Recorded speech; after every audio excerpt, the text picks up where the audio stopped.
কন্ট্রেন্ট খায় না মাথায় দেয়। কন্ট্রেন্ট কি কাজে লাগে? হিসাব বিজ্ঞানে কোন কোন জায়গায় কন্ট্রেন্টটি ব্যবহৃত হয়? কন্ট্রেন্টের আর কোনো নাম আছে? রিভার্স এন্ট্রি কি? কন্ট্রেন্ট ও রিভার্স এন্ট্রির মধ্যে পার্থক্য কি? কন্ট্রেন্ট রিভার্স এন্ট্রি কি একই কথা? আসসালামু আলাইকুম রহমতুল্লাহ বারাকাতুহু। আইকে হেভেন পথ একাডেমি থেকে সকলকে আন্তরিক শুভেচ্ছা এবং অভিনন্দন। পূর্বের প্রশ্ন থেকে বোঝাই যাচ্ছে আজকে আমরা আলোচনা করব কন্ট্রেন্টটি থেকে, যেহেতু সামনে এসএসসি পরীক্ষা, মূলত এসএসসি পরীক্ষার্থীদের কেন্দ্র করে একজনের রিকোয়েস্টে আজকের ক্লাসটা। সে প্রশ্ন করেছিল, স্যার কন্ট্রেন্টটি বিষয়টা আমি খুব একটা ভালো বুঝি না, নবদানটা ভালো বুঝি না। আগের ক্লাসে আমি নবদানটা মোটামুটি যতটুকু ইজিলি ভাবে করা যায়, আশা করি ভিডিওটা দেখলে প্রত্যেকটা স্টুডেন্ট পারবে, একেবারে খুব ইজিলি চিন্তা করে আমি নবদান বইটা ক্লাসটা করে গেছি। সো যারা নবদান বইয়ের কোনো প্রবলেম আছে, আগের ক্লাসটা একটু কষ্ট করে দেখে নিতে হবে। আজকে আমরা আলোচনা করব নবদান বইয়ের সবচেয়ে বিরক্তিকর, সবচেয়ে কঠিন, সবচেয়ে খতরনাক যেটাকে বলা হয় সেটা হচ্ছে কন্ট্রেন্টটি। সো কন্ট্রেন্টটিকে নিয়ে আজকে আমরা আলোচনা করব। কন্ট্রেন্টটিটা যদি বোঝা যায়, নবদান বইয়ের কোনো প্রবলেম থাকার কথা না, কারণ কথা একটাই, যা আসে ডেবিট, যা চলে যায় ক্রেডিট। সো জাভাদের ক্ষেত্রে আমি এই কথাটা বলে গেছিলাম জাভাদের ক্লাসটা যদি বুঝে থাকো, নবদান বই সেম একই কথা হবে, যা আসবে ডেবিট দিকে, যা যাবে ক্রেডিট দিকে। প্রশ্ন পড়ি আমরা আসবে যাবে সেটা আমরা নির্ধারণ করে জাভাদার ডেবিট দিকে, নগদান বই ডেবিট দিকে বা নগদান বই ক্রেডিট দিকে বসাই দেবো। তাহলে ভেজালটা করবে কোথায়? ভেজালটা করবে কন্ট্রেন্ট্রি গুলা, কারণ ওইটা ডেবিটেও যাবে, ওইটা ক্রেডিটেও যাবে। প্রশ্ন পড়ে আমাদেরকে বুঝতে হবে যে টাকা আসছে না টাকা গেছি। সেটা যদি আমরা বুঝতে পারি তাহলে কন্ট্রেন্টে হইলেও আশা করি কোনো সমস্যা হবে না। তাহলে আসো আমরা কন্ট্রেন্টে নিয়ে রিভার্স এন্ট্রি নিয়ে একটু আলোচনা করি। প্রশ্নটা দেখো, কন্ট্রেন্ট ও রিভার্স এন্ট্রির মধ্যে পার্থক্য। এটা পরীক্ষাতে ক নম্বর প্রশ্ন যেন আসতে পারে, কন্ট্রেন্ট ও রিভার্স এন্ট্রির মধ্যে পার্থক্য কি, অথবা কন্ট্রেন্ট কাকে বলে, রিভার্স এন্ট্রি কাকে বলে, কন্ট্রেন্ট রিভার্স এন্ট্রির মধ্যে পার্থক্য কি, এই বিষয়গুলো ক নম্বরের প্রশ্ন আসে। কতে এটা আসে না, কতে আসে, যেটা আমাদের সৃজনশীল, কতে এটা প্রায় আসে। তাহলে দেখো কন্ট্রেন্ট কি, এক কন্ট্রেন্ট গুলো এই পাশে লিখছি, রিভার্স এন্ট্রি গুলো এই পাশে। কন্ট্রেন্ট কি? কন্ট্রেন্টটি উভয় দিকে বিপরীত ঘরে বসে। কন্ট্রেন্টটি শব্দের মানে হচ্ছে বিপরীত দাখিলা। তার মানে এই ডেবিট দিকে যদি, ডেবিটের দিকে যদি নগদানের ঘরে বসে, ক্রেডিট দিকে গিয়ে ব্যাংকের ঘরে বসবে। আবার ডেবিট দিকে যদি ব্যাংকের ঘরে বসে, ওই পাশে গিয়ে ক্রেডিট দিকে গিয়ে উল্টা দিকে, সোজা কথা। কারণ কন্ট্রা মানেই হচ্ছে বিপরীত দাখিলা, এটার আরেকটা নাম হচ্ছে বিপরীত দাখিলা, কন্ট্রেন্টের আরেকটা নাম বিপরীত দাখিলা। সো বিপরীত কাজ করবে, ডেবিটে যা করবে ক্রেডিটে গিয়ে তার উল্টা কাজ করবে, ক্রেডিটে যা করবে ডেবিটে ঠিক তার উল্টা কাজ করবে। ওকে, তাহলে কাজটা কি? কন্ট্রেন্টে উভয় দিকে বিপরীত ঘরে বসে। সেম একইভাবে রিভার্স এন্ট্রি কি? রিভার্স এন্ট্রি উভয় দিকে একই দিকে বসে।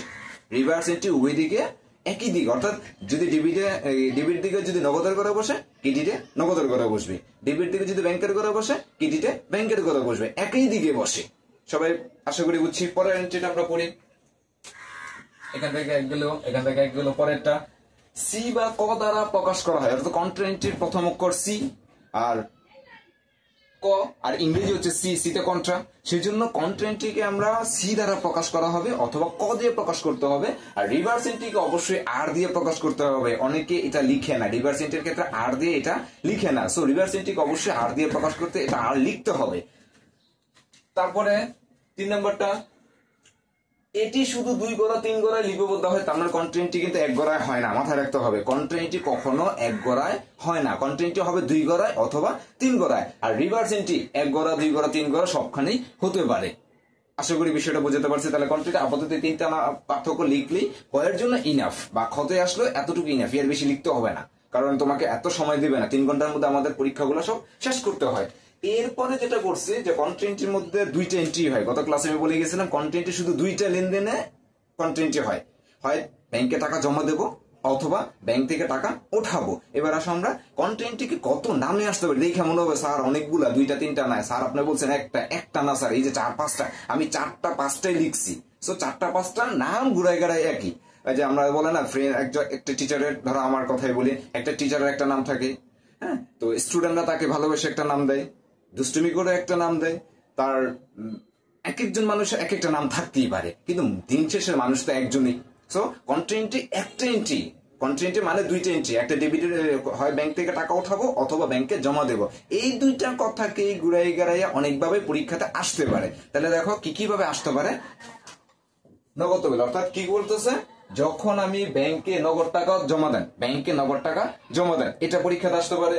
আবার আসবে কি, ব্যাংকে নগদ টাকা জমা দিয়ে হিসাব খোলা হলো, একই তো কথা, ব্যাংকে জমা দিলাম ব্যাংকে জমা দিয়ে হিসাব খোলা হলো, দুইটা কিন্তু দুই কথা না, একই কথা।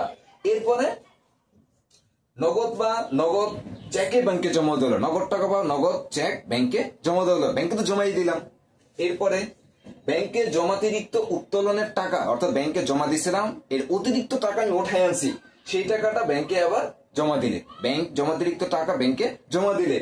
খেয়াল করো একই কথা কিন্তু লাস্ট, অর্থাৎ আমি 4টা অলরেডি বলে ফেলছি, 5 নাম্বার একই কথা, একটা এন্ট্রি 5 বারে আসতে পারে। কি কি? নগদ উদ্ধৃতি বা সম্পূর্ণ টাকা ব্যাংকে জমা দিলে, নগদ টাকা বা নগদ উদ্ধৃতি বা সম্পূর্ণ টাকা ব্যাংকে জমা দিলে, একই কথা। এবার এটা যাবে কি? ব্যাংক হিসাব ডেবিট, নগদান হিসাব ক্রেডিট। তার মানে এই 5টা জিনিসের জাবেদা হবে ব্যাংক হিসাব ডেবিট, নগদান হিসাব ক্রেডিট। তার মানে আমরা যখন এটাকে 3 ঘরে নগদায় লিপিবদ্ধ করব, ডেবিট দিকে ব্যাংকের ঘরে লিখবো ডেবিট দিকে টাকা, নগদের ঘরে লিখবো ক্রেডিট দিকে টাকা। টাকা কিন্তু এনে যত 500 টাকা, 5000 টাকা, 1 কোটি টাকা যাই থাকুক না কেন, এই 5টা যদি থাকে, এই 5টাকে প্রশ্নটা করে 5টাকে গোল দিয়ে দেবো যে কোনটা পাইছি। পরীক্ষা এটা আসতে পারে, এটা আসতে পারে, এটা আসতে পারে, যেটাই আসবে এই 5টা থেকেই একটা থাকবে। যেহেতু 2 দিন পরে এসএসসি পরীক্ষা, এই পরীক্ষার জন্য ক্লাসটা করা, সো এই 5টা থেকে যে কোনো একটা থাকতে পারে, যে কোনো একটা। তো যেটাই থাকবে আগে ওইটাকে আমরা মার্ক করব, গোল দেবো, গোল দিয়ে জাবেদাটা করে ফেলবো মনে মনে। তারপরে ব্যাংকের ঘরে লিখে দেবো টাকা ডেবিট দিকে, নগদের ঘরে লিখে দেবো টাকা ক্রেডিট দিকে। এবার আসে ক্রেডিট দিকে কি থাকতে পারে। দেখো ব্যাংক হতে উত্তোলন আগে বলছে, জাবাদা কিন্তু মূলত এইটাই কি কি নামে আসতে পারে সেটা দেখি আমরা।